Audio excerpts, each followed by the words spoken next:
Well, if it gets to be too overwhelming, I'll just see what's happening. It's rational almost all the time. If you look at it carefully, it's 80% of the time it's just a straight shot in one direction.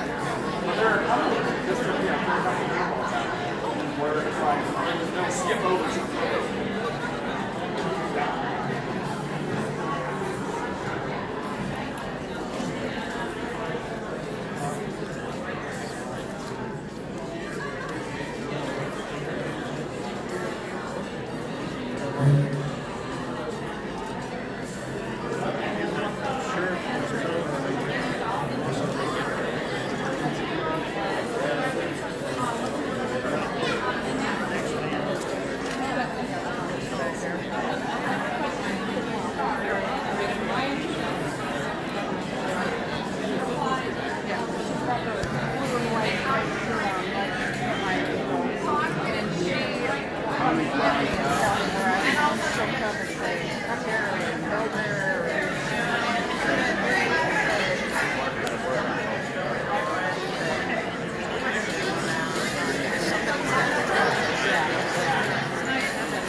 I know, I love her.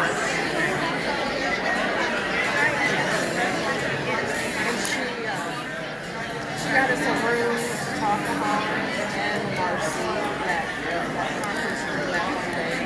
She's pretty helpful.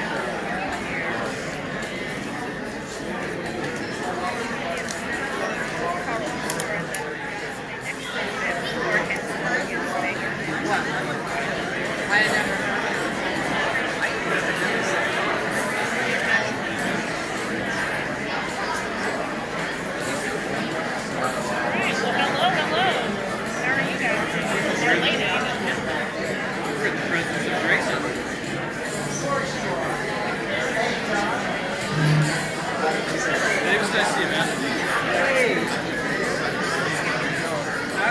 My wife, Karen. I probably remember Dave. Yeah, I think, yeah. Thank you. Awesome.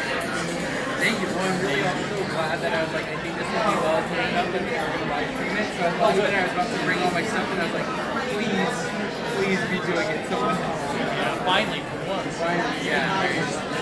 Yeah. It's very nice when I get to go and not worry about producing it.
Hello.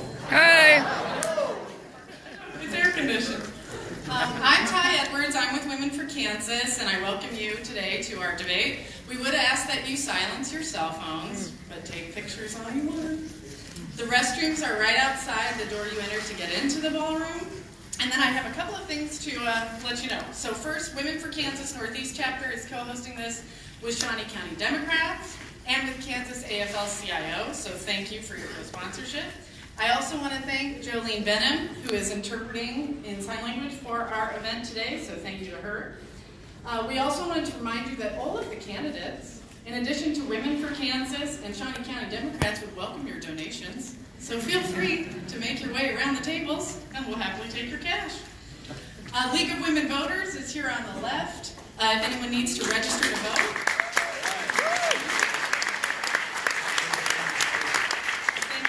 Thank you to them for being here today. A couple of announcements. Demo Fest for Democrats in Kansas is August 25th in Wichita. And, if you're there already, the next weekend, Women for Kansas is having their conference to prepare for elections in the fall also. There's lots of material at the back tables there about all of those events. And Shawnee County Democrats wants you to also know that they are doing phone banking weekdays, 10 a.m. to 8 p.m., and Tuesdays are the most popular days, so if you'd like to do it with a friend, come on Tuesday. All right. And I believe that is all of our major announcements. I want to also welcome Matt Johnson, who is moderating our debate today.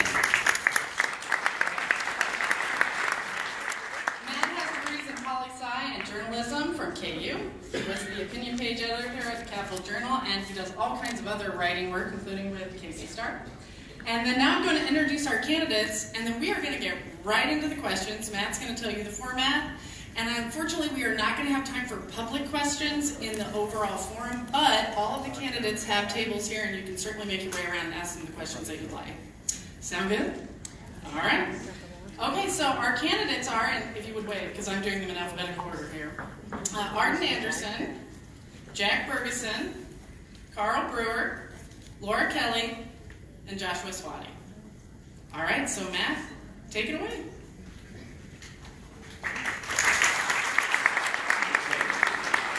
Thank you. First of all, I just want to turn around and look at everybody because it's the last time I'm going to see you over the next hour and a half. This is what I look like, but you'll become a minute and 30 seconds respond. Who's asked will also have a 30-second rejoinder to the other candidates, and each candidate will have that opportunity twice. I promise we'll be keeping track of all of this, so we'll just go ahead and get straight to it.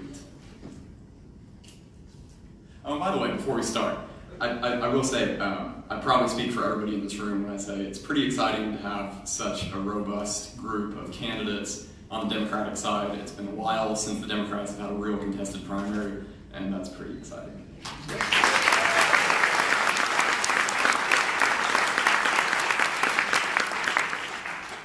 Okay, so for the first question, we are going to start with Jack, and then Laura, you will respond, and then we'll go on down. You guys have a list in front of you. So, CanCare has been plagued by problems since its inception, from a huge backlog of unprocessed Medicaid applications to the clunky rollout of the Kansas eligibility enforcement system, and audits have also demonstrated that state oversight of foster care contractors has been too relaxed. So, with those things in mind, what role should privatization have in state government? I think these events within the Brownback administration and previous experiments with privatization in the federal government have shown that it is a disaster, and it truly means that public services are for profit, and we cannot allow that. We need to bring back under public control health care, child care, and all these things that used to be run by the state. They weren't perfect when they were run by the state, far from it, but there was at least the goal of the common good, and these are our children, and let's take care of them. But then when you give to a private company, they're thinking about profit. They're like, how do we make an extra dime?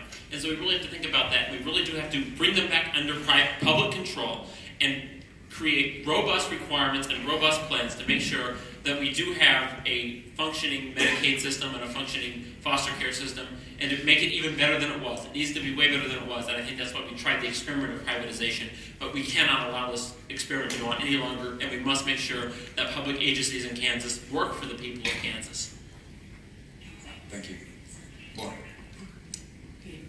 I'm not universally opposed to privatization, but it has to be done right. And I can tell you that it is not possible to do it right when you're talking about a public health system or health insurance system. So One of the things I plan to do when I am governor is when time allows, after the contracts are expired, if we find out that we can move out of them, we will be transitioning back to a quasi-governmental nonprofit structure, much like we had with the Kansas Health Policy Authority several years ago, where we put all of our state health insurance programs under that umbrella. We will be able then to control our costs, we'll be able to control accountability, and we'll be able to ensure that Kansans get the services that they need and are entitled to. Thank you. Josh. So good evening, everyone. Thank you for coming out. It's really hot. It's the day after the 4th of July, so all of us are sort of recovering off of that. I also have to open with kind of an amusement.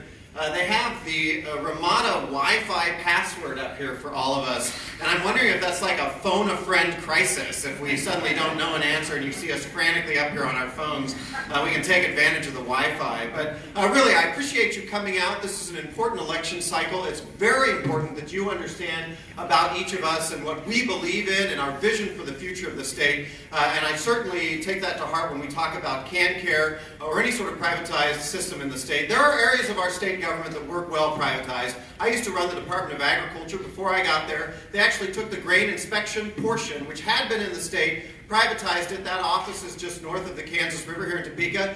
Works great. No problems at all. But there are also areas of state government that do not function well when they are privatized, and I think we are living that out day to day with CanCare. There are just places that a for-profit motive does not work. We are losing children, and millions of dollars are moving out of the state and into other states. I think the next governor needs to tear down the CanCare system, rebuild it with programs that are largely in the state, and we find out how to deliver services to people better than they are right now, because they are not being served. Thank you. Carl. Well, again, thank you for hosting us today, and as you know, that's something that I'm very passionate about. There are some areas that we can actually privatize here in the state of Kansas, but there are some areas that we should never, ever privatize them. If it has to do with our children, or if it has to do with our seniors, or it has to do with our health care, it should not be privatized in any way, because that's a business, and their job is to be able to make a profit. And so, oddly enough, currently right now we're having issues with various different services where we have privatized it, and we can't account for the number of children and where they're at. We can't account for the health care of certain individuals. Those types of things, under my administration, we're going to be bringing back inside, and we're going to turn around and make sure that we hire the right people, and there's careful oversight over those individuals. Our children are our most prized possession, and in the state of Kansas, there's no reason that we should have 73 children out there and we have no idea where they're at. Each one of them is my child, and each one of them is your child. Thank you. Art. Privatization only works really in the private sector. And the problem that we have with CanCare today is that none of the people sitting up here other than myself actually have seen a patient. I saw patients this morning before I came here, and several of them were Medicaid patients. I've had to work with Medicaid for a number of years. I actually know what the issues are and how we actually need to fix the system. It doesn't work with the current system. We spend $8,700 per person in the state of Kansas. Australia spends $4,300, but we don't even have to go out of country. Louisiana spends $5,900. So just compared to Louisiana, where's that other $30,000 or $3,000 going to? The other thing is the prison system. That doesn't work to be privatized either. We have a 67% recidivism. I take care of a number of the guards that work at the Lansing prison system, and I've taken care of some of the inmates as well. I know these things from a first-hand experiential perspective. And as far as the foster care system for the children, you can't privatize that, because then what happens is people are given free rein to be prejudicial. And that's a human rights issue. We need to stop that, and the only way that we're going to stop that is we have to bring those kinds of services back under public scrutiny and purview. All right. Thank you, Dr. Anderson. Jack, do you have any response to what you just heard? I think everyone made very clear points. Okay, moving on. This question is for Carl. it's for everybody, but we're starting. I understand. So the Supreme Court recently ruled that education funding in Kansas remains inadequate. What needs to happen with school finance, and where will the money come from? Well, certainly, there's no doubt that our education system has been underfunded for quite some time, and that was one of the first areas that they actually started cutting. But we need to make sure that our children get the best education. I've continuously said that our children are not just competing with the border states or with anyone else in the United States. We need to prepare our children to go compete with the rest of the world, to be able to have the same quality of life that each and every one of us are enjoying. And so to do that, one, we have to invest in education. We have to believe in it. We have to move it, reprioritize it, and move it up. We say if we want to grow our economies, we must grow, we must have a skilled workforce, we must have an educated workforce. Well, it starts in K through 12, and even going on to the other higher educations in college degrees and trade schools. So under my administration, I will make sure that that's a priority, and it will be made a #1 priority, because they will go hand in hand when we're talking about growing our economy, or we're talking about growing the state of Kansas, or we're talking about trade. That would be one of those things that would be equally important. And under my administration, we'll do that, and we're going to do it and work aggressively. As we diversify our economy, we start educating small businesses on export, and we start helping rural Kansas to be able to grow and come up with different types of industries. Thank you so much. Josh, we're going to jump to you, and then to Senator Kelly. Sure. 3 things. One, I think the state the legislature this last session probably did as well as it could, mostly because the state doesn't have the money. And then 2, all the other state agencies have been so grossly starved over the last 8 years that moving forward, it's going to take some balance over the next few years. Where the money comes from in the future, because I certainly would agree that we have underfunded K through 12 greater than simply the $525 million that we've put back in. The economy's got to keep improving, and I think it will continue to do that. I can't overstate how important the ag and oil and gas sectors are to the state's revenues. Oil and gas is now back up to $70 a barrel. We'll start seeing the benefit from that. We've seen reports that we're seeing the benefits from the tax increase that's passed this last session as well. So we'll see those benefits come through in terms of what we can offer schools. 2, I think it's critically important that this state improve the pipeline of young people that want to enter teaching as a profession. And that's in part the salary that we pay them, but it's also a lack of due process that's been removed in the last 8 years, and this lack of respect from the administration. And then finally, we have to get the legislature back to passing their budget by the end of March and then cleaning everything up by the omnibus.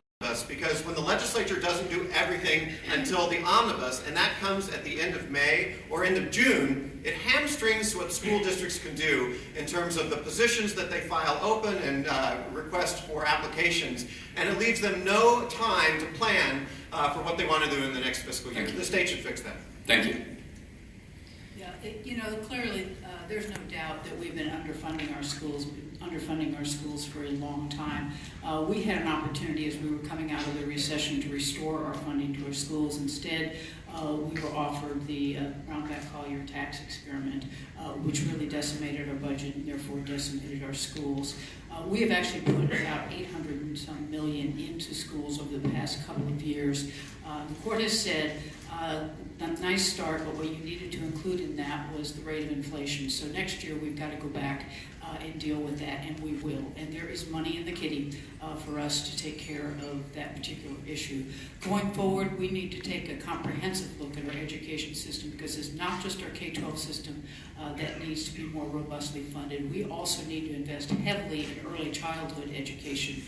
That's where we get the best bang for our buck and actually save money in the long run, because those kids end up not needing special education and not needing incarceration. And then we also know that we need to make some very substantial investments in our community colleges and tech ed, so that kids who are not interested in going on to a 4-year degree have an opportunity to earn a certificate and a good living when they get out of our tech schools. So we've got a lot of work to do. We'll work with our businesses, try to create public-private partnerships to help us take care of it, because they have a big investment in whether or not we have a quality school system from early childhood through our workforce. Thank you. Thank you. There's always an issue that comes up year after year, doesn't matter what state you're in, as far as how is our funding going for the state's programs, which include education and other social services and so on. Education really is the foundation. It's the most important thing that we can do for the future. It's the most important thing that we can do for the economy. And I've repeatedly said the best jobs bill is the best education bill.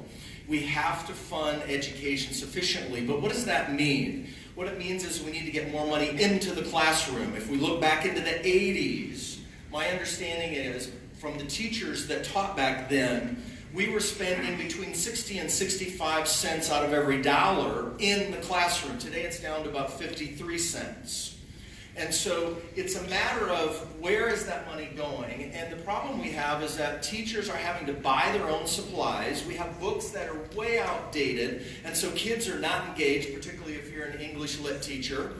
As well, they need paraprofessionals. And the problem with not having enough paraprofessionals, the teachers then can't teach because they're having to take care of just other things, discipline and various issues along that line. So we have to be able to take care of that. Where are we going to get the money? That's always the question that comes up as well. Where are we going to get it? We're going to have to look at other revenue ways of getting things in without raising tax on food, without having to raise property taxes, because that doesn't work for local and small economies and areas. Thank you.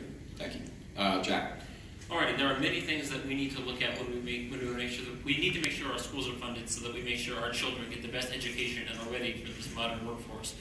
Well, one of the first things we need to do is we need to look at having a tax structure that really does tax the rich and taxes the big corporations adequately. We have to make sure Kansas is a place of entrepreneurship, but also to make sure that those who are making a lot more pay more so we can afford to give our children a good education.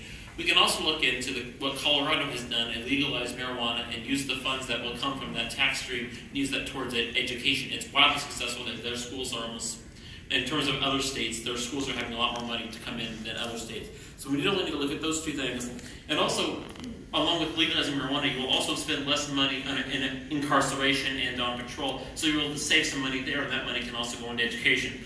And then also, with that, we need to make sure that we do raise teacher pay to be on par with other states, because we're losing a lot of teachers to states like Minnesota and Illinois or Colorado that are paying about at least 2 times what Kansas is paying on average. So we have to make sure we're keeping those people in Kansas and recruiting teachers to come to Kansas. So not only do we have the adequate supplies and buildings, we also have the people who are ready to take our children into the 21st century. Thanks, Jack. Mayor Burr, do you have a response to any of the other candidates?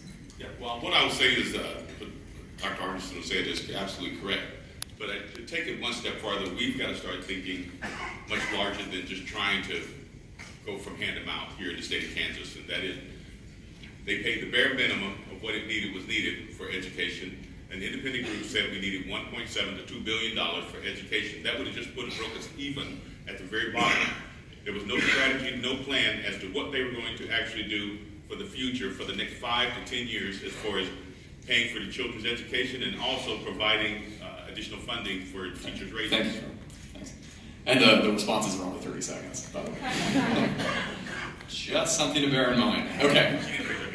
Yeah, sorry about that. So we're going to move on to Josh for this one. What redistricting challenges do you expect in 2020, and how will you address them? First of all, for redistricting, we need to make sure as a state of Kansas that every person counts, and that is true statewide. And so I would encourage any of you, if you are engaged in these activities, be talking in your community right now. People need to know that the census is important, and it's important that we know exactly how many people live in each of those districts, particularly in southwest Kansas, where a lot of people do not want to be counted, but it matters, and it's important. Now, to the question of how redistricting matters in politics, I will remind all of you, in 2012, the legislature was incapable of redrawing the lines, and so the court eventually took it over. The court drew lines basically divorced from politics, and I would argue we ended up with the most conservative legislature we've had in years after those lines were drawn by a court that did not use politics to draw it. So if you think that removing politics from the drawing of lines will make it better, I encourage all of you, particularly those of you that are Democrats, what matters is getting people out to run for those offices. Because as a Democrat, what happened was that we had all these brand new lines strong. Well, no, there were Democrats not even filing in a lot of those seats, and so really conservative people ended up winning in districts that were probably winnable for Democrats. So if the party is not active statewide, then we end up in a scenario, regardless of what the lines look like, where Democrats aren't winning when we actually could. So let's fix the party first and worry about the lines later. Thank you, John. I think what Josh has arguably correct. We do have to have a robust state party, and I think we're getting closer to that. We're kind of coming out of the dark age. But one thing we do have to look at is we do have to make sure that lines, right now you're saying, he's saying, we don't necessarily want to remove politics from it. I think it is. Because yes, whether conservative or Republicans might have power now, and you might say, let's get them out of it. But even if, let's say, the Democrats were to create good lines, they could all be erased if a Republican were to come in 10 years and have the control while the census was done. So then what we really have to do is we have to make sure that there's an independent commission that does this and have a legislature. This was done in Iowa fairly recently. We're kind of going to see how this is going to turn out ultimately. But I think it's going to be more efficient than the way it is now. You take the politicians out of drawing the lines, I think you're going to get fairer lines. If it's done by an independent commission, it looks at the numbers and will just kind of come up with fair, adequate issues. And I think that's the fair way to do it, to make sure that people will not be gerrymandered out of having a reasonable democracy and being able to vote for representatives and not being segregated into districts based on party and other factors. Thank you. We're going to jump to Art now. Carl will be our anchor. Certainly the redistricting issue comes up periodically, and as Josh said, we've got to get out and get people registered. We've got to be active. And really, I think that's the most important thing. We're never really going to take politics out of it. Even if you look at independent councils, somebody appointed them. And if you talk to them, they're registered either a Democrat or a Republican, or maybe a few of them are registered independents. But you're still going to have some type of partisan opinion. And so what we have to do is become active. Just like this group here, you're active. You're here participating. We have to do that in all areas, be more active in our government, be more active in the process so that our voices are heard, so that you contact your representatives, you contact those people that have a say in the redistricting. And is it always going to work? No, but it's not always not going to work either by staying home. Certainly, it never works. So we have to be involved as often and as much as we can, get our voices to be heard, and then we have to let the chips fall where they may. And if we don't like it, then next time we have to be even more active and find out where we didn't fix that problem or where we went wrong. Senator Coe. Thank you. I actually have a plan for redistricting sitting over in my desk drawer at the state capitol. I haven't introduced it yet because I wanted to wait until I was governor so nobody would veto it. But it is based very much on the Iowa plan. When we were struggling with the courts and having them redraw our lines in 2012, at that same time, I don't think we had our lines drawn until very close to the filing deadline, which created all sorts of havoc across the state. At the same time, Iowa's nonpartisan legislative research department takes their data and they go down into their little basement rooms or wherever they're housed, and they have all this incredible computer equipment. But what they take into consideration are really communities of interest. They don't take into consideration incumbency or partisanship. They just take in trying to keep cities and counties together. So the Legislative Research Department handed their plan to the legislature on Tuesday. On Friday, the governor signed it into law. We need to go to something like that that is less controversial, less political, and more fair for all the people in the state of Kansas. Thank you, Senator. Well, I certainly believe that I've been involved in multiple redistricting plans from the very beginning of my getting involved in politics. And I've seen an opportunity, I've seen gerrymandering, and I've seen a lot of different things go on. But the best approach that I have ever seen is one, when we allowed the citizens, the independent individuals that lived inside that particular area or throughout the entire state and city to be involved in that process. And they drew out the plan, and then they presented it to the policymakers because you gave them the parameters, and that's what they actually did. Now, certainly, as we start looking at the census, it's important for us to start getting more people involved in getting involved in the census. We've got to create an environment where everyone feels comfortable doing it, and that they understand the reason why we're actually doing a census. And it's not to get into your personal business, it's not to ship you out of the country. We've got to make everyone understand what importance it is for it. So, under my administration, that's what you'll see. You'll see an independent organization, representative citizens like yourself, that will draft a plan. That way we can eliminate a lot of gerrymandering and make it nonpartisan. Thank you. Josh, you have time for a 30-second response. I'm certainly a fan of independent commissions. And don't get me wrong, these districts need to be communities of interest. But Democrats, don't fool yourselves. Redrawing the lines is not going to help us, because outside of Lawrence, Topeka, Wyandotte County, Northeast Johnson County, and parts of Sedgwick County, the rest of the state for Democrats is hard. So you need a candidate that can campaign and win statewide, because I don't care how you draw them in western Kansas, it's going to be all Republican. So it's about candidates that can compete and be present and known by those districts and able to win there. And we don't fix the state until we get there. Thank you. Okay. This question is, we're going to start with Senator Kelly. Kansas is a state where students can bring guns into the classrooms at our universities. And a leading candidate for governor thinks K-12 teachers need to be armed. He also rolls around the state a Jeep with a fake .50 caliber machine gun fixed to the roof. With these things in mind, how do our state's gun laws need to be changed? I can tell you I know who you're talking about. And my guess is that he is not aiming his message or his gun at mom and dad and the kids on the curb at these parades. He's going over to talk to very different people. So we have actually made some attempts over the past couple of years to put some common sense back into our gun laws. We went way too far, and we need to come back and make them responsible and sensible. We have voted twice now in the last couple of years to ban guns on campus. We were not successful. The first time the vote was very far apart. This time we came within a tie, 2020.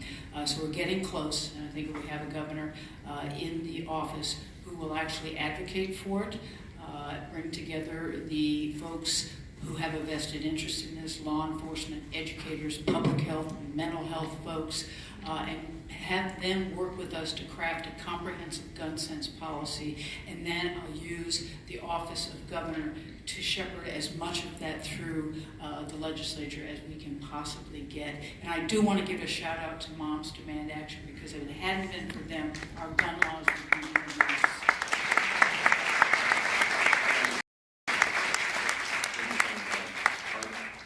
Basically, I'm a colonel in the U.S. Air Force, and I sit beside a gentleman here who was in the Army, and I can tell you only a fake wannabe soldier would play games with such devices in a Independence Day parade. Guns in the school do not belong there. For people who believe that we can just arm teachers, they know nothing about the military. We have soldiers being sent to Afghanistan and Iraq and other places. They're trained to kill, and they cannot always pull the trigger to kill somebody. So to think that we should make our teachers into police officers is ludicrous. It doesn't happen. Teachers are there to teach. We need to secure our schools, very much like we have after 9/11. We fly differently today because of 9/11. We need to secure our schools very similarly. If you go to Israel, Israel's been under attack for a long time. You realize you don't get into any public entrance without going through some kind of security check. Like it or not, we have domestic terrorism today. We have to protect our schools. Arming teachers is not what is going to solve that problem. We also need to keep the guns out of those people with mental illnesses and really don't belong in having a gun. We don't allow that in the military. Why do we allow that in the civilian world? Thank you. Please go straight on. Well, certainly, of the things that I have done. I've had 21 years in the military, and I've trained soldiers, infantry soldiers, to go to combat, to fight for this country. And I'm almost pretty sure that the person that's riding around in Jeep can't set the headspace and timing or even clear that weapon that he's actually trying to simulate that he knows something about. But to stay on a positive note, we have no business having guns in schools. I have 13 grandchildren. Teachers are there to teach because they love doing that. Children are there to get an education. We don't need them there focused on what's going to happen or getting prepared. And if a teacher is carrying a weapon, then that's what the kid's going to be focused on, is the weapon and when something is going to happen. So we have to focus on that. Under my administration, there will never, ever be a way that we would put guns in schools with teachers and have them to start policing them, or children have to be fearful of that. Secondly, we would take a very close look at schools and at colleges and making sure that they don't have weapons in college, because those children they're just kids that have made another level of education, and we have to make sure that they're protected and that they have gun sense. It's just about bringing good common consent. And I'm not against the Second Amendment because of the fact I'm a hunter and I'm a retired military officer and I enjoy my weapons. But it's about common sense, not stupidity.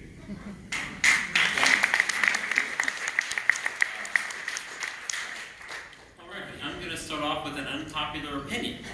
While I believe in most cases guns should not be in school except with a security guard, and there are some rural schools where there might be 20 minutes until a cop can get there. In those cases, if a teacher wants to have a gun and with approval and with a lot of restraints, they should be able to have that if they feel that that is the only way they will be able to protect their children in times of crisis. But we do need to have a ban on people with diagnosed mental illness from having guns.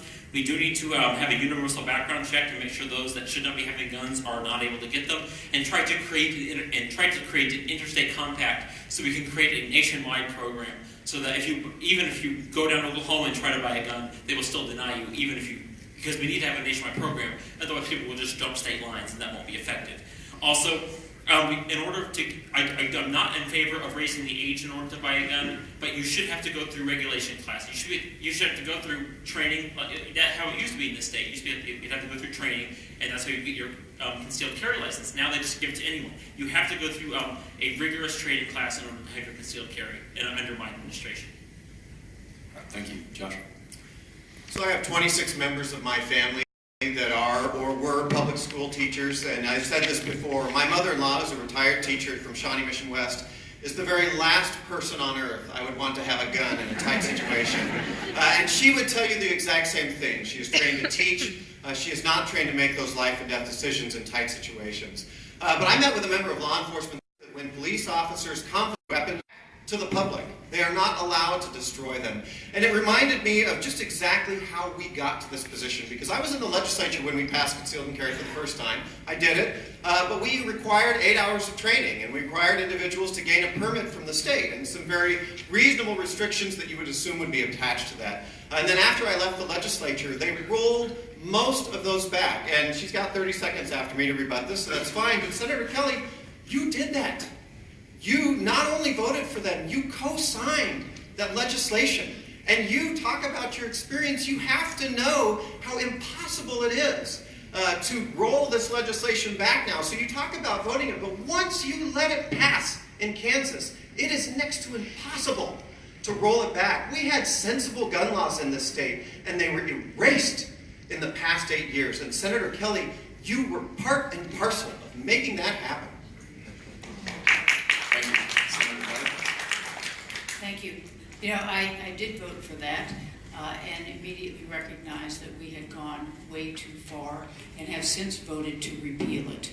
I think that there is a way. We are getting a much more moderate legislature coming in. Hopefully you'll send us some more. And with a moderate Democrat in the governor's office, we will be able to institute a number of gun sense policies and get them passed. Thank you. We're going to start with Arden here.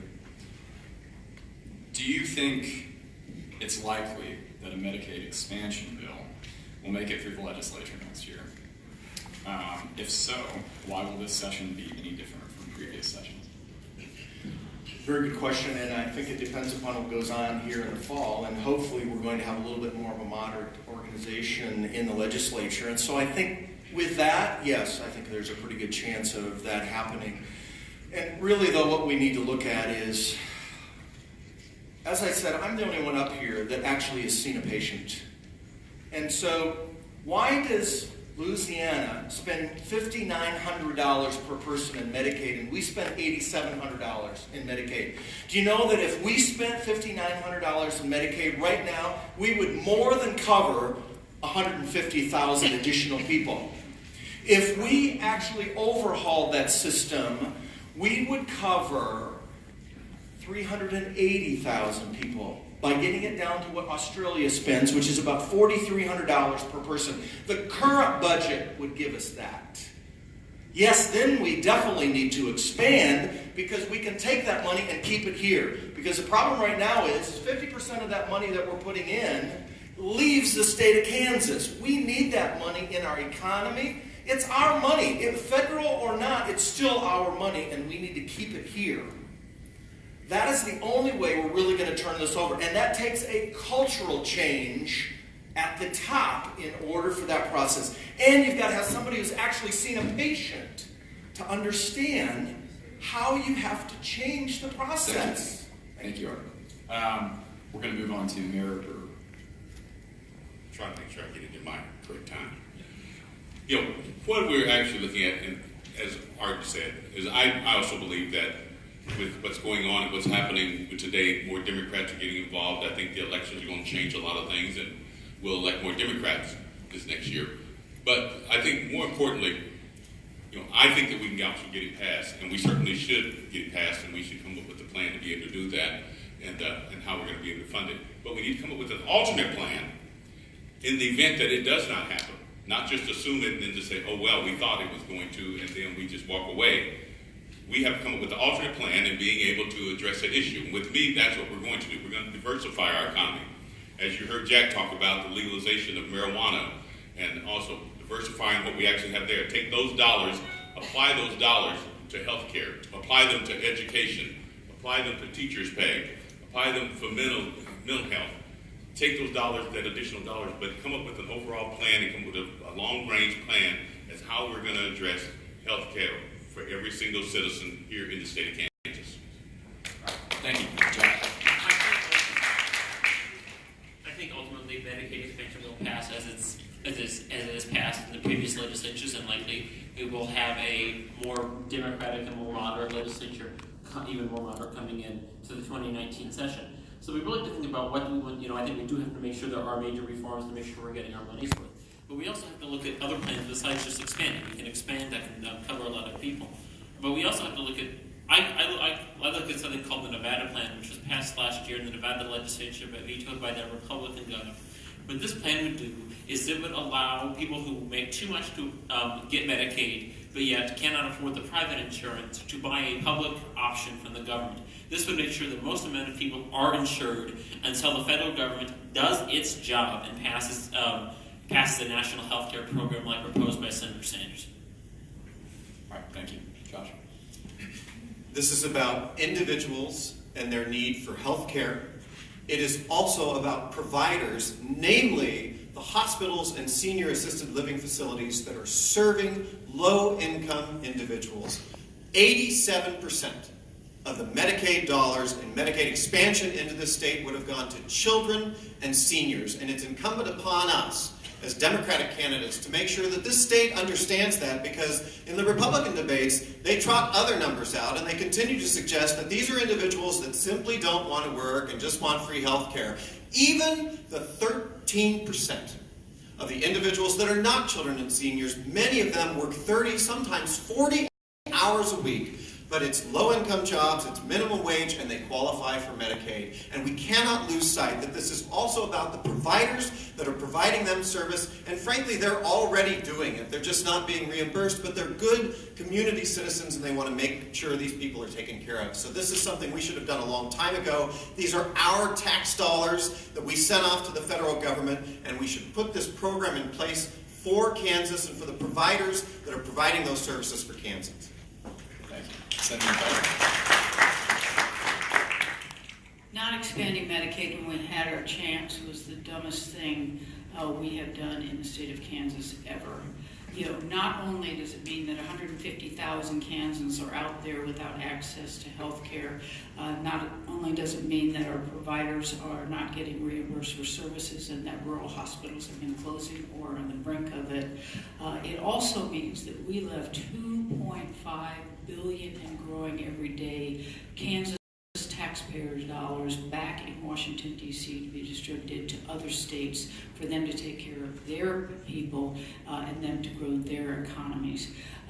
Louisiana 2 years ago expanded Medicaid. In the first year, they saw a $317 million savings and 19,000 new good-paying jobs. Kansas has forfeited all of that by our absolute refusal to expand Medicaid because we don't like Obamacare. The nice thing to know is that we did pass Medicaid expansion last year in the legislature, and when I'm your governor, I won't veto it, so we will do that next year.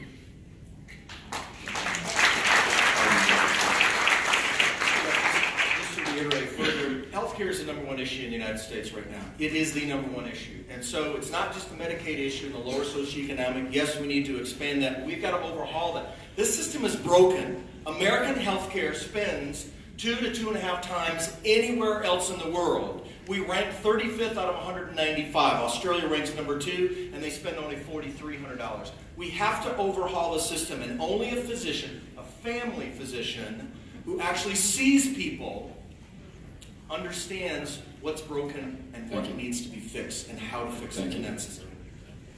Okay, we are at the halfway point, so people will start going twice. Anyway, we're going to start with Senator Kelly here. How will you support the right of workers to organize both in the private and public sectors and help build public support for improving labor laws in Kansas and the United States? Excellent question. But before I go to that question, I would just like to point out to Dr. Anderson that I too have seen patients. I spent 12 years working in hospitals, 6 in New York and 6 in Denver. And no, I'm not a physician, but I was an allied health professional. I saw patients on a regular basis. So in terms of supporting labor and labor laws, we have done some serious damage to our labor laws in the state of Kansas. One example I will give you is that we have stripped our state employees of almost all their civil service protections. You know, by not giving our classified employees a raise for 8 to 9 years, we sort of put them in a chokehold, and it made them accept an offer. You want a pittance of a pay raise? Okay, give up your classification, become an unclassified, hire and fire at will. We did that to them, and we need to go back. We need to. There was a reason civil service protections were put into place in the first place, and we need to go back to that. We need to do the same for our teachers and restore in their due process, and we need to work very heavily on our work comp laws, which are unfair to our workers, and the same thing with unemployment. Yeah. I agree that the workers' compensation laws in the state of Kansas weren't even great, but they were decent in the 2000s, and in the last 8 years they've been eroded to the point where people honestly ask the question whether or not Kansas actually cares about its workers, in the private sector even, not counting the civil servants. Then as a former Secretary of Agriculture, it was an extraordinary experience for me to be able to run a state agency and see how dedicated the civil servants in that agency were that came to work every single day to make government work better for the citizens around the state. And it's been very sad for me, and frankly one of the reasons that I'm running, to watch that be dismantled over the last 8 years. When we talk about losing children and the problems we're having in the Department of Children and Families, some of it is structural, some of it's a lack of good leadership at the top, but a lot of it is simply when you underfund, when you disrespect, when you move state employees around to the point where they don't even feel like they're worthy there, so they leave, and you can't attract good talent to refill those positions, or you don't refill those positions, guess what happens? You start losing 70 kids in the system. The people that work and make government run every single day matter. And they deserve to have an administration that respects that and tells them that, not only to save the intellectual talent that we have right now, but also attract talent to come back to the state and help put it back together. Things we can do to make sure that labor is respected in the state of Kansas. I am the only candidate that at least to my knowledge, that has campaigned on raising the minimum wage to a living wage of $15 an hour. That is the lowest wage that someone can make and work 40 hours a week and not be in poverty. No one should work 40 hours a week and be in poverty. That is a crime, and we need to end it. Also, again, on civil servants. On civil servants, I think, yes, we need to make sure that we are paying them a respectable wage for what they're working and give them reasonable wages and working conditions. Otherwise, they will either go to other states or find a job in the private sector. We need to make sure that our government organizations are run by people who enjoy going to work every day. Also, one other issue about this, one other front of this issue is immigration and immigrants. When a lot of them feel threatened and they feel very marginalized, we need to make sure that we can bring them into the mainstream and have a system so that when immigrants are in this country and in this state, that they feel like, okay, I can go get a job, I can work, and even if they migrated possibly illegally, I don't view that as a problem, because I believe people are coming here to work and they want to provide the best for their families. And Kansas, as much as the Republicans, this is the bad thing, I use it as a good thing. Sanctuary state. We need to make sure that we can provide a good home for these people that are looking for a better life, and we can make sure that we can find them jobs and making sure that they will not be in threat of deportation, and making sure that they have the same rights as workers as everybody else. Thank you. Well, first of all, there's no secret that I come from corporate America and have seen some of the activity that has went on and have done a lot of business with a lot of corporate businesses. But what I will tell you is that for decades, the focus here has been for union busting. They would like to create an environment where there were no labor unions and you had no representation. One, you've got to have someone that has experience in making sure that that does not happen. That cannot happen, because what that says is that each and every one of us is expendable. When they're finished using us, or we're all used up, then they can just discard us. We've got to put things in place to make sure that those types of things don't happen. And not only that, when we start looking at the various different labor issues that are going on, and when you have back injuries, or neck injuries, or knee injuries, those types of things there, they have created an environment where you can't go back to work, but then there's a cap on how much you can actually receive. We've got to make sure that it's fair and not allow those types of things that are happening. And the only way that can happen is by having real leadership that's willing to stand up and be able to help protect individuals. I was an elected official for AFL-CIO Machinists Union and handled state labor laws. And so I've had an opportunity to put up those fights, but I've seen over the years how we continue to lose ground. And we have to make sure that those types of things are protected and that everyone is treated with respect. And not only that, but individuals that are involved in the LGBTQ community, that their jobs can't be eliminated. There you go. The whole labor movement really started a long time ago, and it's waxed and waned over the years. And really, it's a human rights issue. And the whole perspective, unfortunately very much in Kansas and a few other states, of being anti-unions, of being anti-labor, really is very much also kind of an anti-human rights process, because it's not just wage, it's also safety in the workplace, safety from sexual harassment, safety from prejudicial decisions, safety from being fired just because, well, we're just going to fire you.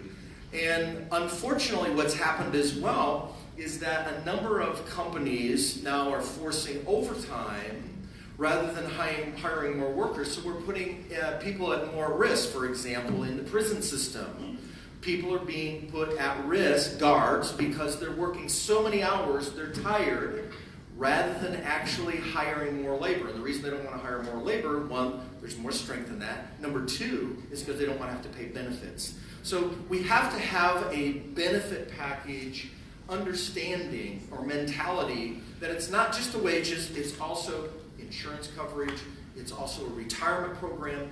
It's a quality of life that we need, that people can be safe, enjoy their families, and prosper. Thank you. Senator Kelly, time for 3 seconds. Thank you. Yes, what I'd like to add that we haven't really talked about is that, the U.S. Supreme Court just passed down a brutal ruling to our unions, not allowing them to collect fees from people who didn't want to join the union but are being represented by the union. We need someone in the governor's office who will shout out to our federal delegation and tell them, when we have an opportunity to choose a Supreme Court justice at this point, our folks need to be there putting him through that litmus test. Thank you.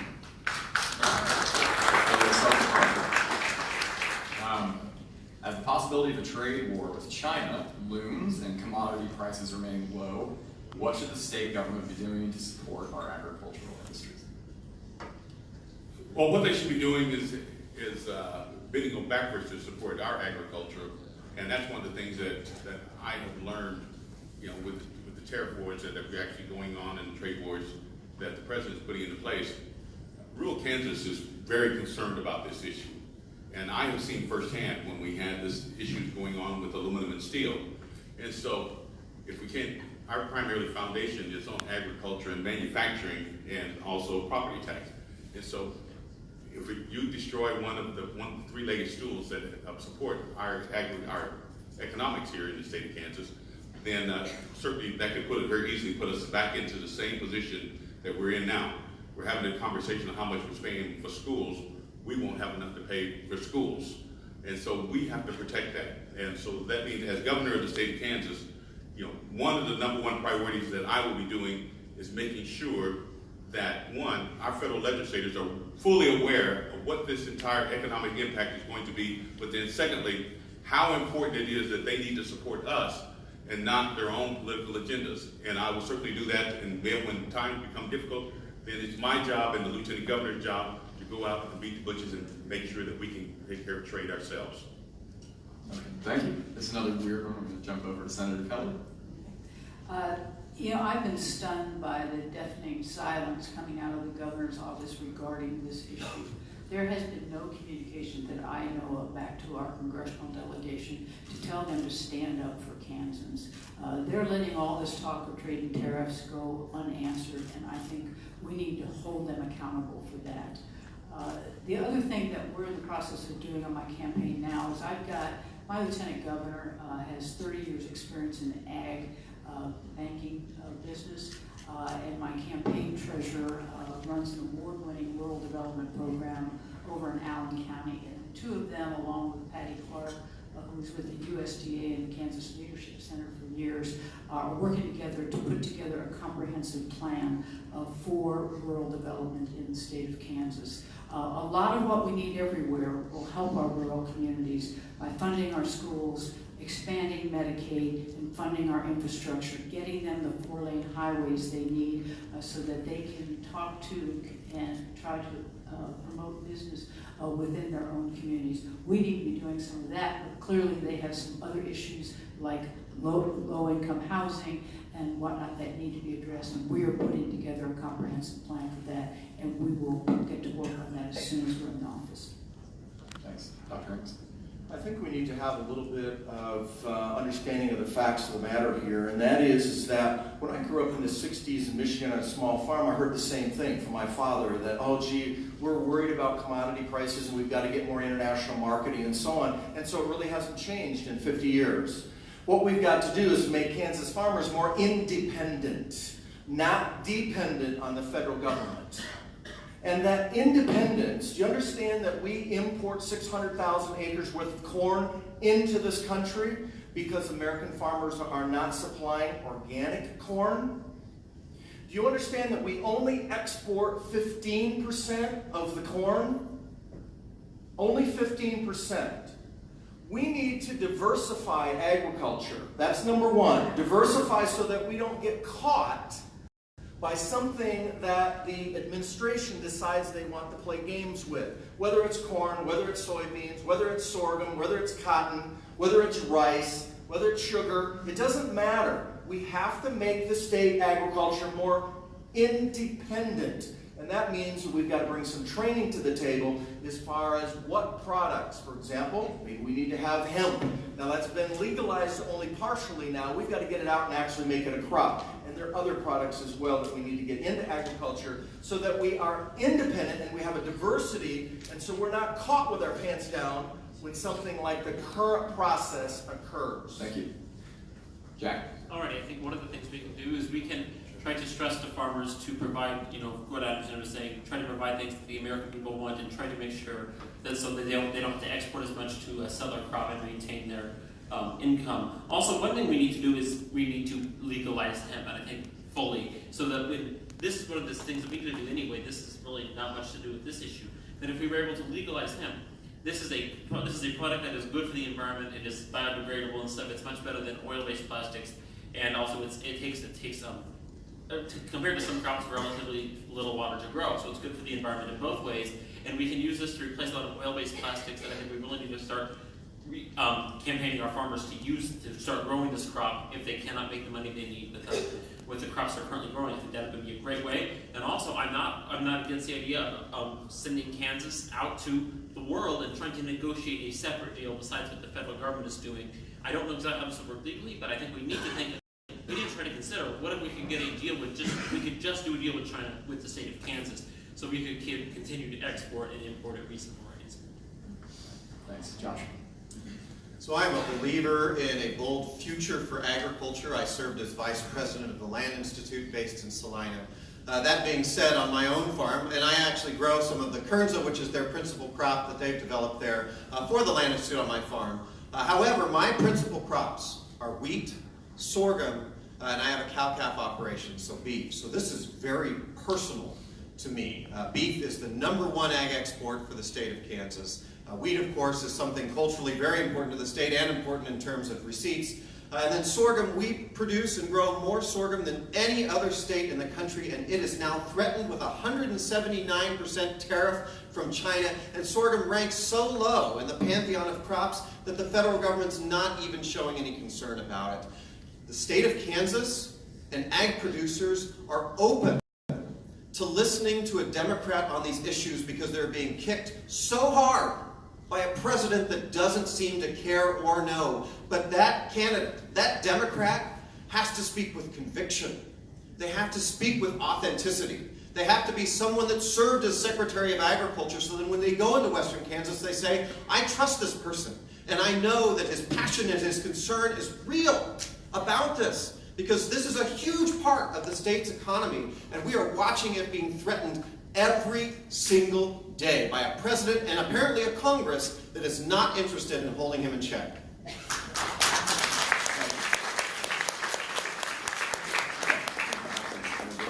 For 30 seconds.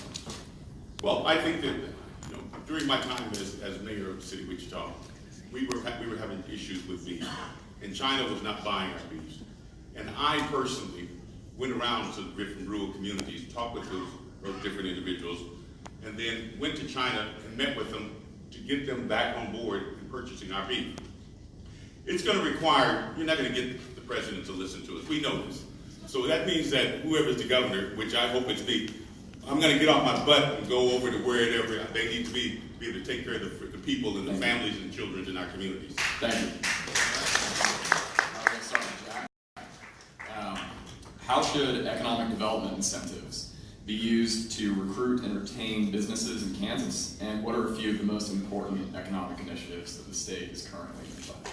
Well, I think the most important thing the state can do to bring businesses to the state of Kansas is to have a robust plan for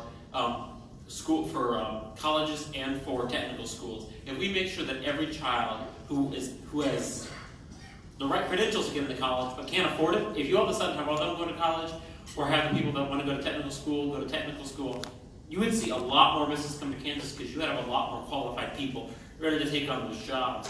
I also think, I'm not a big fan of tax breaks, as much as some people say they'll bring business in. I think we really do need to make sure that we do not do that. So I really think we have to make sure that we have the right workforce and that we have the right conditions and that we also set the right tone for Kansas and show that Kansas is truly moving towards truly entering the 21st century instead of being culturally back in the 19th.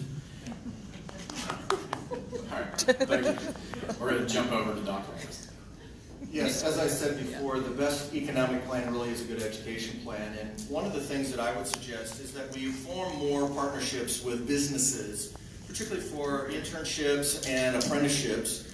And we do that through our community colleges or junior colleges and through labor union skilled labor apprenticeship programs. And for example, we could offer young people an education program in a 2-year school. We'll give you 2 years of education. You have to give us 4 years of work back in Kansas. And so we keep the young people here for that amount of time, and they want to leave after that, that's fine. We've benefited from it, and they have benefited from it. And it could be a 1-year program. We do that already in medicine. If we want to have our degree paid for through the public health service, we can do that. A 1 to 2, a 2 to 2, a 2 to 4, depending upon how much they give you. But the thing about it is that if we provide skilled labor, that's the biggest efficiency today, is skilled labor. We provide skilled labor, businesses now have a reason to come, or actually they have a reason to stay. And if we lose that or don't develop that, we're going to lose those businesses regardless what tax incentives or other things we give them, because it's still all about having a skilled labor force present and available to work for them. All right. Thanks. Senator Cohen. Thank you. I think the first and foremost thing we need to do is to review the tax incentives that we use currently. We have not a clue whether they're working. The only thing we know is that we just have businesses hopping back and forth from the Missouri side to the Kansas side and back again, depending upon who bribes them the most. We've got to do something different. We've got to evaluate those programs. I think there may be a very much better way to use those kinds of funds. The thing that I've been saying for a long time is that we shot to death the most creative, dynamic, and successful economic development program we ever had, and that was the development of the Kansas Bioscience Authority. We did that back in 2004. Within a matter of just a couple of years, Kansas went from nowhere on the radar screen to the 5th fastest growing bioscience industry state in the country. You know, we abandoned that program because we needed that money to pay for the tax cuts. But it is those kinds of things that brought us NBAF, which is a multi-billion-dollar project in Manhattan, and that has spun off a number of startup and entrepreneurial operations in that area, brought great jobs to the area, and lots of well-educated, productive folks. We need to go back to those kinds of things that we know work, and we need to review what we're currently doing and stop doing it if it's not working. Okay, Josh.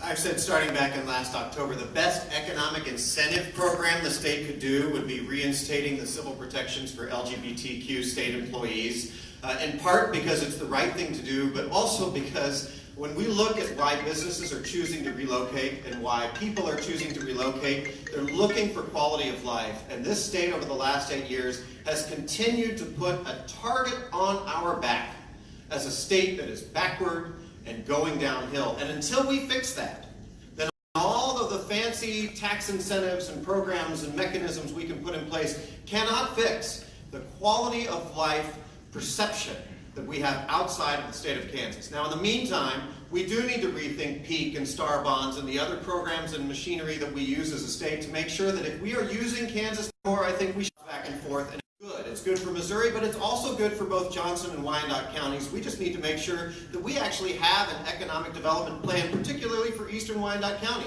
who deserves to have one and deserves to see the same sort of investment that the rest of that region is having right now.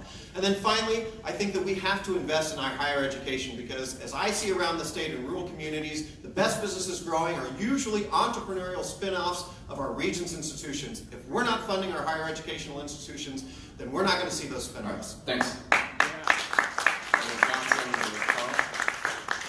One of the things we must have is a skilled and educated workforce. And that means that we're going to have to invest in education. But as we start growing businesses and trying to create and getting them to come here, if we don't have those, they're not going to come. And so it's it's a much better investment by going ahead and doing something of that nature and bringing them here. But not only that, but you take it a step farther and you create an environment that businesses that they come here, that they're saying they're making a commitment to you. Well, lock them in on the commitment, hold them accountable, make them pay their fair share of taxes, but then if you're going to provide them with incentives, they should be providing you with something such as a good wage so that individuals, you don't have to have both families working to be able to make sure that they have, whether it be medical treatment or dental care or things of that nature, an adequate wage where they don't have to work 80 hours a week just to make a living. And then certainly create an environment where you have accountability. Accountability that they're doing what they said they were going to do. If they were going to hire 1,000 workers, you should be able to see 1,000 workers. And by doing that, you're going to have to go inside those places and check up on them. And I've learned over the years that by going inside, you have a tendency to make them behave themselves. And if they don't follow through, they give you your money back. And the other thing is making sure that you have clear transparency. We work for you, and we should be providing you with all of the information on everything that's going on with that particular business, Sure. and I what have your said investment is bringing along you this back. entire campaign that I would veto any new restrictions Jack, on women's do you wanna reproductive rights. give us Most of you are probably aware of my time in the legislature. When I was there, I did vote for a bill that would have put in place clinic licensure restrictions, and then another bill that was what they call the Unborn Victims of Violence Act. It was basically talking about that woman that would be 8 months pregnant, killed by a drunk driver, whether or not you could charge that person with a single or a double homicide. However, on this entire campaign, I've said I veto any new restriction, and I've still said that with the advent of potentially a justice at the federal level, changing the balance of the U.S. Supreme Court. We're going to start that I would with stand in the way this one. of any new restrictions on women's In reproductive rights. 2016, And the other thing I Governor want this audience to attempted make to sure prevent they the use of pay attention Medicaid to funds. is what I've done over the last 10 years since basically I've been in the breast cancer legislature. screenings. I've married a After very the 10th aggressive Circuit Court of Appeals ruled woman against who the has restriction, complete City control Court over her own body. Supreme Court. And then I've also Kennedy's I've also put on my ticket. Roe v. Wade. And I hope you all have the chance to meet Katrina, a very How do you strong, ensure empowered these women woman who has complete control over your body. And Sure, so all I of have us said candidates, along this we can entire say campaign things, that but I think would it's veto important any new to pay restrictions to attention women's to what reproductive each rights. of us Most of does. you are probably aware of my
So we really have to think about when the state government or when the federal government funds Planned Parenthood, they're not funding abortion, they are funding many things such as mammogram screenings and cancer screenings and many things that women need. So we really have to make sure that those are easily accessible and affordable for women, and Planned Parenthood is a great organization, and we will make sure that they have the resources and that they are able to continue to provide those services, and that we make sure, and then I will kind of touch on the abortion issue.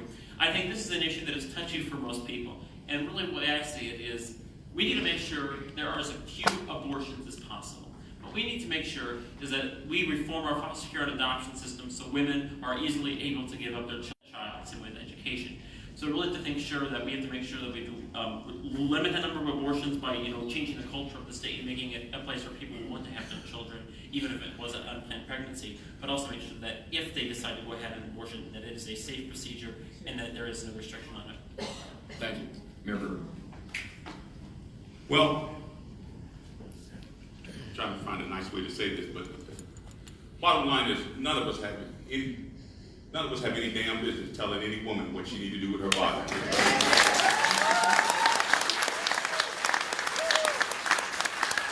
I consider that in the same category as a civil rights issue, when you start telling individuals what they can do with themselves.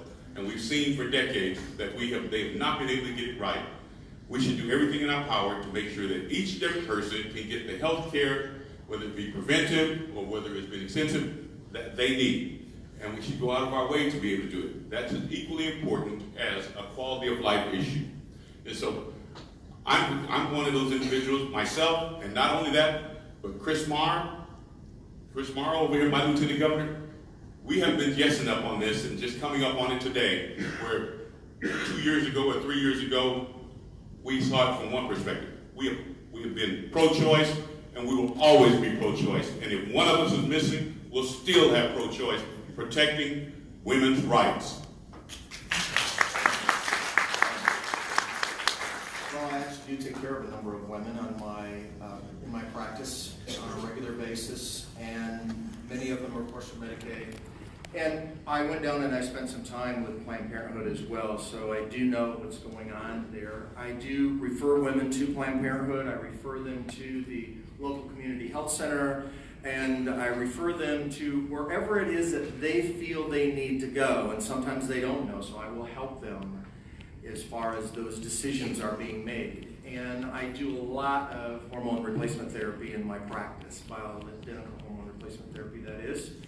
And I understand from a physician's perspective of the importance of allowing women their choice. And we see kind of that culture, unfortunately, in this state and some other states, exactly as my colleague here said, that it's really a human rights issue. And it's about an issue of not feeling that women should have the right to even vote, maybe. Because we do have some religious sects where that still occurs in this state. And so that kind of carries through with that belief that, well, the woman, she really isn't entitled to any of those decisions. She is, absolutely, and we need to make sure that happens, and I will as governor, and certainly as a physician, I do. Thank you. Senator Cohen. Thank you. The retirement of Justice Kennedy, I think, makes it even more imperative that we put a person in the governor's office who has a strong, consistent record of supporting women's rights, particularly women's reproductive rights. We know that it is very likely that the Supreme Court will overturn Roe v. Wade, and that issue will come back to the states, and we need to have somebody who is no-nonsense, not wishy-washy a bit about that issue in the governor's office. Mr. Shawnee has not voted just once or twice to restrict access to abortion for women. He's voted 11 times to do that, and then followed that up with overrides of Governor Sebelius' vetoes of that action, promising to not veto or to veto any further restrictions is a very hollow promise. It would be like me promising you that I won't make the foster care system any worse than it is now. That's not what we need. Somebody who's going to work proactively on behalf of women in the state of Kansas.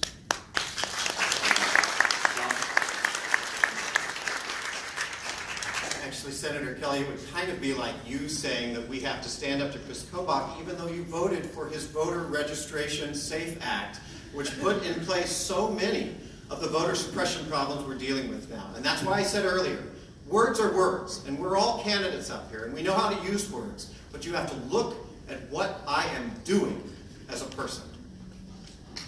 Thank you. We'll start with Arden here.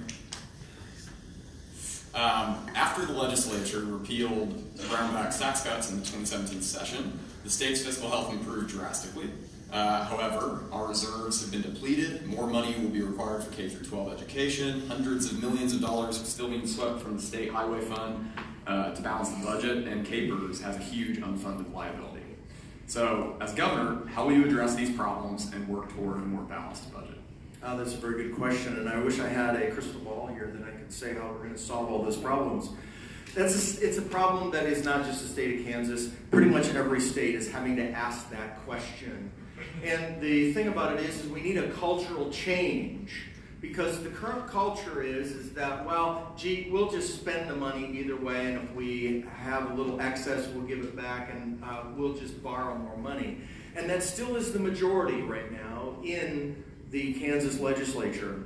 And what we have to do is recognize that there are other options as far as getting money back into the state. One, of course, and I know Jack has championed this whole time, and that is we do need to have a medical marijuana law. We need to reverse where some of that money is going. We need to bring money in rather than kicking it out. Is it a panacea? Absolutely not. But it is a component. In addition, we need to promote more tourism in the state in order to get more money coming in from outside. We also need a better education bill so that we fully get our companies running on overdrive. In other words, if we get more high-paying labor, which is skilled labor, that generates more income in the state. And that's primarily union jobs that are going to do that. And that helps us increase the revenue overall. That's a beginning, at least, in order to start looking at how do we gain enough money in order to take care of our expenses. All right, thank you. Carl. Well, Arden is correct on those items there. Start looking at legalizing marijuana and taxing it, and then industrial hemp and medical marijuana. Those are things we've already seen someone else's best practice to the west of us in the state of Kansas, how successful it was. And so it's something that we need, and we need to start looking at diversifying what we actually have, diversifying our economy here. We need to take a real serious look at wind energy and solar energy and other different types of technologies. What other countries are doing well?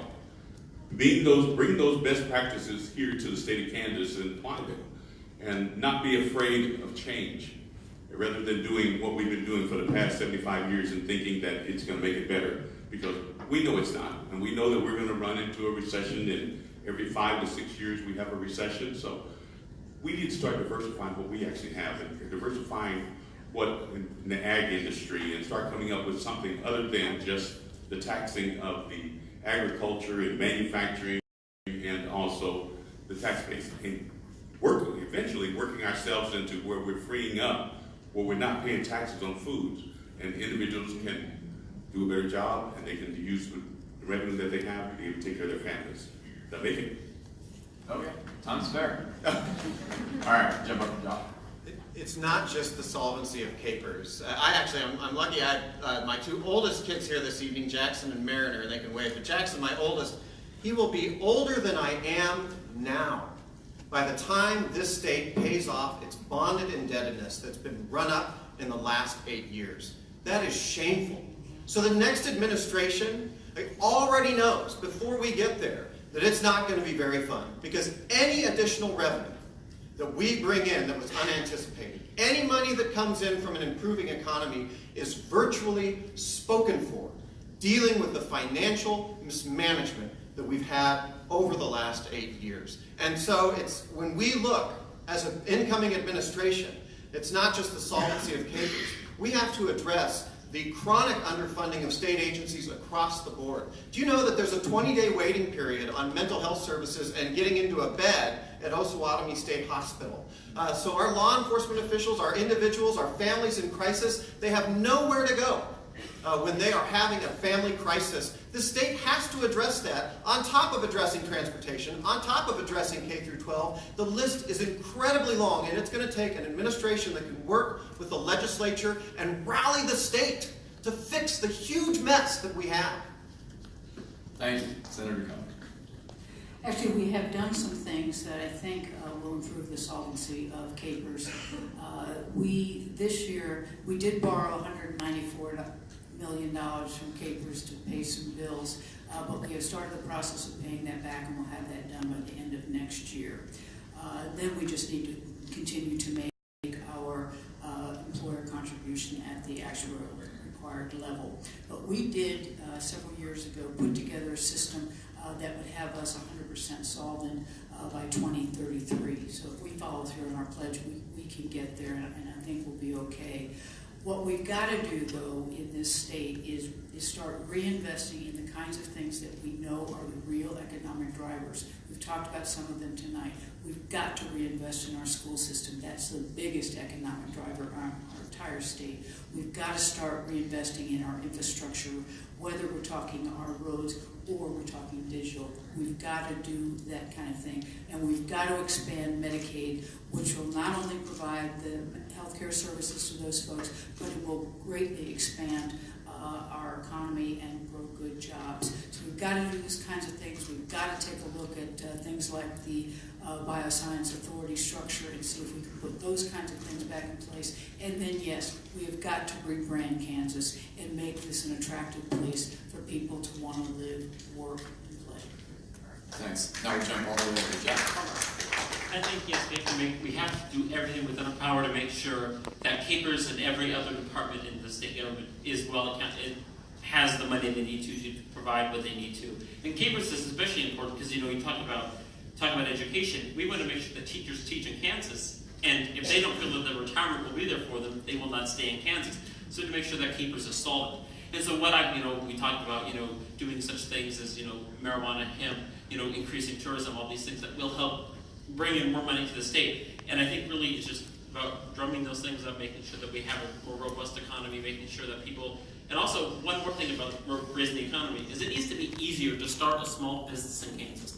My family started a small business about 7 years ago, and what it took to do all the state paperwork was ridiculous. It should be much easier.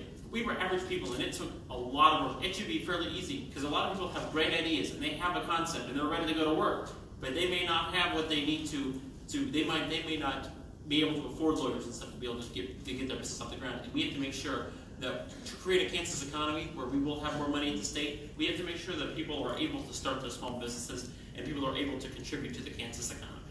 All right, thanks. Arden, you have 30 seconds. Yes, we really need to address the fraud and waste in the government. We need to diversify agriculture so that we actually increase our #1 income activity in the state. In addition to that, we need to make sure that we better use, for example, the Medicaid funds.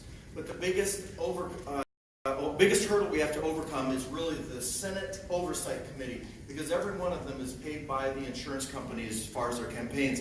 You need to get out relative to your people, your representatives, and that's the only way we're going to stop that. All right, thank you. So for the last question, we're going to do something slightly different. Each candidate will get 2 minutes to respond. We're going to start with Josh and just work our way down. At this stage in the campaign, it's vital for voters to understand the differences between the candidates. Please highlight 2 or 3 areas where you diverge from the other candidates, and please be specific. Don't just talk about your temperament or how hard you'll work for Kansans. Cite specific distinctions on policy, your record, etc. So I work hard for Kansans, and I have the right temperament. One difference, I stand up. And as a candidate, this makes a difference, particularly those of you that are Shawnee County Democrats. This makes a difference, because you know what? There are some slight differences between all of us, but the big difference And the big problem Democrats have had is who can actually win a general election in November, and that matters. And we were already making jokes about the .50 caliber in the back of the Jeep, so we know how much it matters this year. It's not funny. It's not something we can be trifled with. We have to make sure we win, and guess what? In 2014, we had a great candidate. He raised a bunch of money. He was backed by all the establishment. We won 7 counties. 7. The furthest west was Riley. If we're not competing in western Kansas, we will lose again. My family's been here since 1864. They've been farming in Ellsworth County all that time. I have family on my dad's side alone in 34 Kansas counties. That's a difference. We have a network all over the state, and if you think that doesn't matter, go into a rural community. Go into Johnson County, where my wife's from. Third-party validation is how candidates win in this state. Also, being able to generate excitement and enthusiasm to get people out. Our campaign does that because myself and my running mate, Katrina Lewison, who is a West Point graduate, flew Black Hawk helicopters in the Iraq War and is a Purple Heart recipient, represent the future of the state of Kansas. And Kansans are ready for something positive, something exciting, something that makes them optimistic about the future, because it's our optimism. It's our Kansas optimism that has driven us for over 150 years. And so what I want you to walk out, if you remember, is that in terms of the difference in these candidates, the Josh Swati and Katrina Lewison ticket represents the Democrats' greatest chance at rallying this state to fix all that has happened in the last 8 years in a way that's unifying, in a way that's forward, in a way that's exciting, in a way that's optimistic, so that we can all be proud to be Kansans once again. Thank you.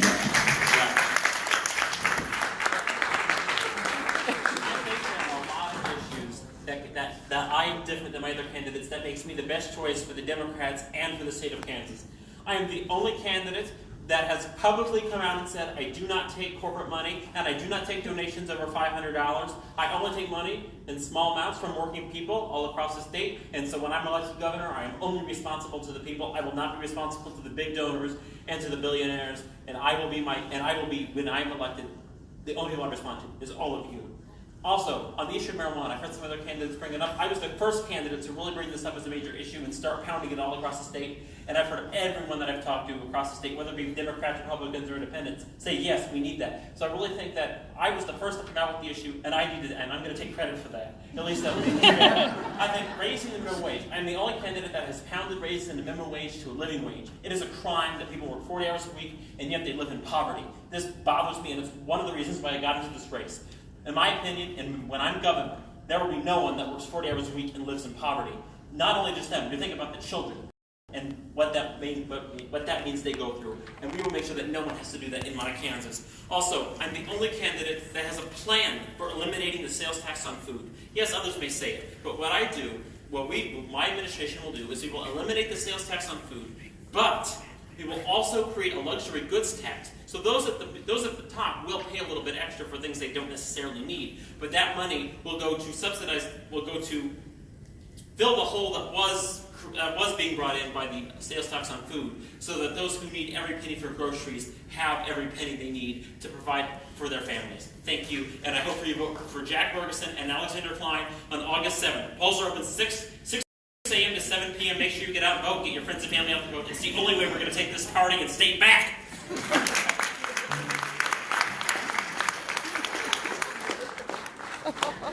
I want to take the opportunity to thank you for hosting this event today. And I know and you know that there's only one true candidate up here. And when we start talking about bringing about change here in the state of Kansas, you start looking at me. There's a big difference here. And so, but the other portion is that one, I started out as a grassroots individual and worked my way up and got into politics, and then managed the largest city in the state of Kansas with a $600 million budget.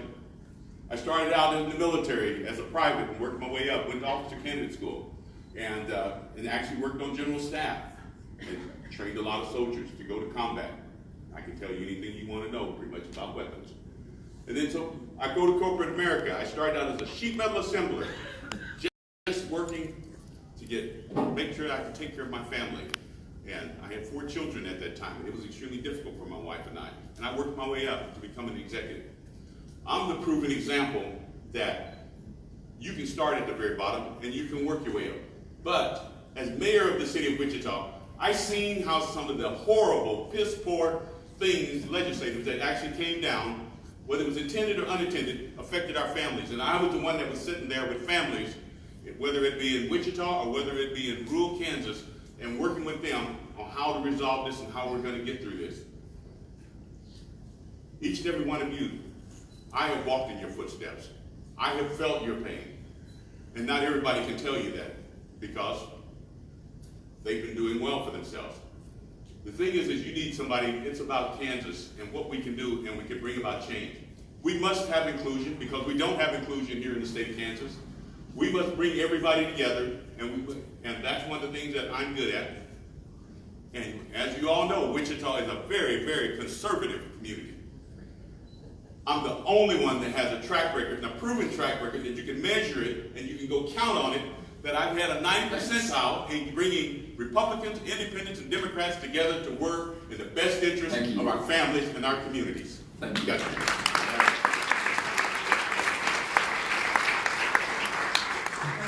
you, ladies and gentlemen, for being here.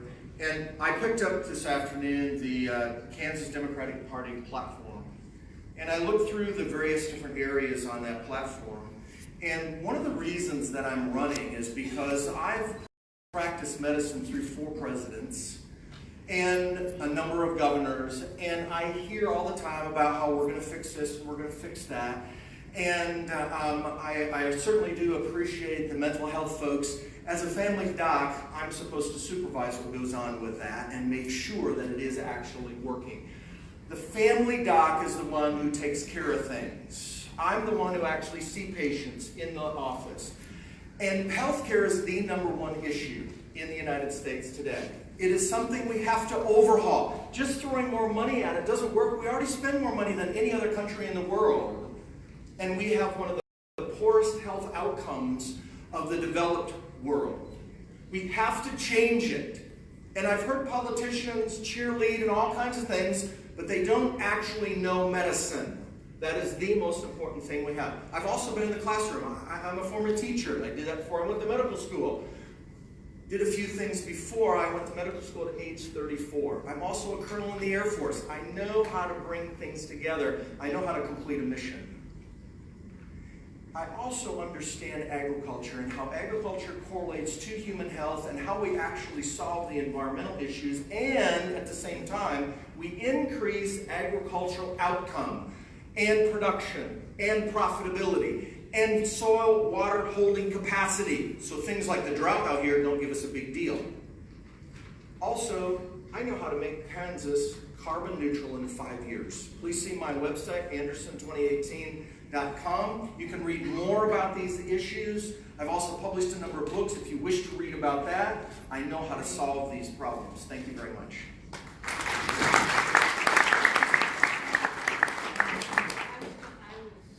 Just turn my mic off. I was going to stay seated, so that could be one difference. But you know, I hate to state the obvious, but I am the only woman running for governor this year. That's a little obvious. But I'm also the only one up here who has been in the trenches for the past 8 years, fighting like the devil against the Brownback Collier agenda. You know, when Sam Brownback made the largest cuts in state history to our schools, I fought back. I knew our kids deserved better. I knew our teachers deserved better. So I fought for full funding of those schools. You know, when I watched Brownback and Collier push higher property taxes and higher sales taxes on Kansans, I fought back. I led the bipartisan effort to overturn Sam Brownback's tax experiment. We were successful. You know, I can win this election. I've won 4 state Senate elections in a very Republican district. I've got some of my red state folks right down here who live out in Wabunsee County and know how hard that was to do. I can do it. I have done it. I have built a coalition of Democrats, independents, and moderates both in the state legislature and outside the state legislature. When it comes time in the general, and I don't care if it's Chris Kobach or if it's Jeff Collier, those moderate Republicans will be coming over to my camp to vote for me. They know me, they trust me, and they're looking forward to working with me. And they know that from day one when I get in that governor's office, that I'll work with them to solve the problems of the state of Kansas. Before you're on, please let the CIO say a few words. All right, that concludes a robust debate. It's been wonderful, hasn't it? Let's give the candidates a hand.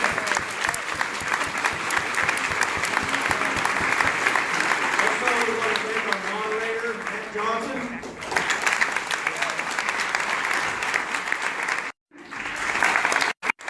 I want a special thanks to Ethel Edwards and the Shawnee County Democrats.